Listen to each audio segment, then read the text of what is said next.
Today on Anoki Daily Spotlight TV, we are at the Alliance for South Asian AIDS Prevention, where we'll be talking about the presence of HIV and AIDS in the South Asian community and taking an in-depth look at its cultural, social, and political impact.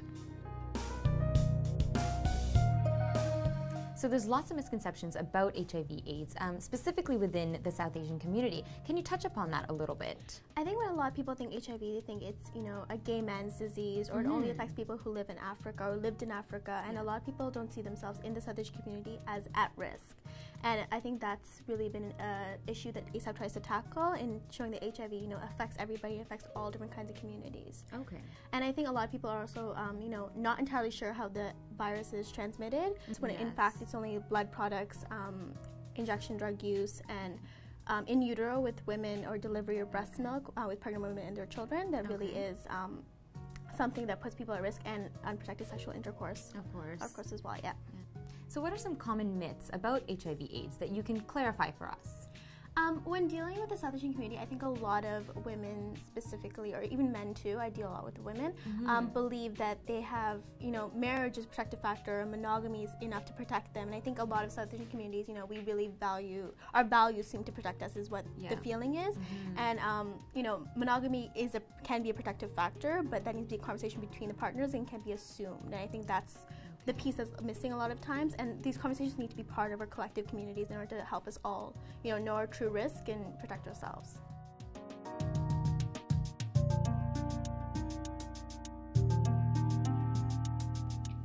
Vijaya, we just finished speaking about some of the misconceptions about HIV/AIDS.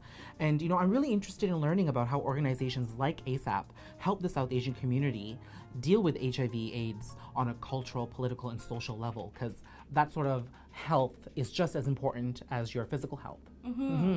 We can't just look at people's lives as they deal with HIV, but as they deal with everything around that. What that means for their employment, what that means about housing, what that means about their relationships, right? Your relationships with family, your relationships with friends and with partners, they change.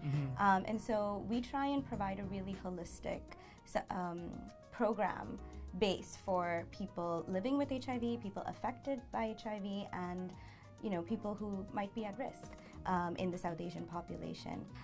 So ASAP, the Alliance for South Asian AIDS Prevention, was born out of community activism. We are the only organization that has an exclusive mandate to deal with South Asian populations and to serve South Asian populations. And I think that recognizes that different cultures need a different response, and they need tailored programming, they need tailored campaigns that are going to speak to their own lived realities. Vijaya, a common belief is that HIV/AIDS affects the gay community, when really it's something that affects the entire population out there, especially the South Asian community.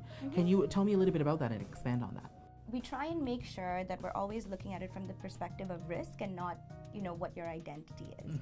I wouldn't say that a gay man anywhere is at risk, but I would say a person who participates in certain behaviors or has certain risk factors, they're at risk. So we look at it more from a perception of risk and the reality of risk versus, the identity of a population. Today, our mission and our mandate, I can say, is really divided into three major pillars. We do support services for people living with HIV in our communities.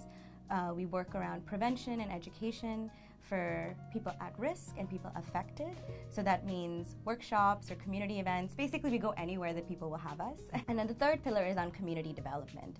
And that community development piece, I think, again, is very important because it recognizes health in the way that it intersects with so many other social determinants. So within our community development programming, we work with volunteers, we work with other service providers, and we also work with young people to try and build an effective response to HIV in our communities. And we do some really creative things, across our programming. We use art, we use some really great campaigns. We have online resources, some of which I did have a look at some of the murals in the office. Yes, and we like to bring our communities together because we want to provide uplifting spaces.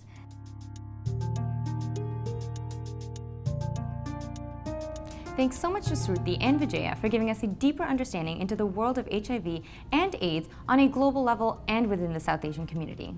For more information, please visit asap.ca. And for more of our show, visit anokimedia.com and our YouTube channel. And you can always interact with us on Facebook and Twitter.